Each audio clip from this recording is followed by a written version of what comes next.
Ny famongorana ny fiparitahan'ny COVID-19 no tanjona ho an'ny rehetra, tsy maintsy mihiboka anaty trano ny marefo. Ao anatin'izany ny mpatory an-dalambe efa nomaniny ny ministry mponina andraisana azy ireo ny madicap. Rehefa magnora gn'andro sahirana anareo, mba matory anaty trano amin'ny tany mafana. Zay, dia maraina miangy sakafo, miangy akanjo. Dikan'izany tokony miditra anaty trano satria efa nasiana ranom-panafody daholo ireo toeranareo. Mba mitovy amin'olona rehetra anareo. Hetsakilan'izay, navoazina ny centre mitsinjo andraisana ireo vehivavy tratry ny famarinan'olona na ny traite de personne tany ampitan-dranomasina. Reny le olona mandeha makany Koweït reny ohatra zao no tena fantatritsika, dia any amin'ireny toerany ireny izy tratran'izay antsoina hoe famarinana olona izay na traite de personne.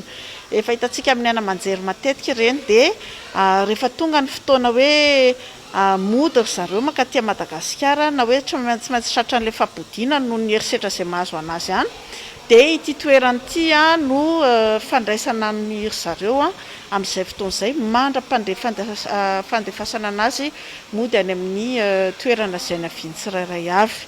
Misy ny fanarenana ara-tsaina ireo vehivavy raisina eto amin'ny centre mitsinjo. Ny ministera mponina ihany koa no mandray an-tanana ny manodidina ny fiainana maha olombelona azy ireo.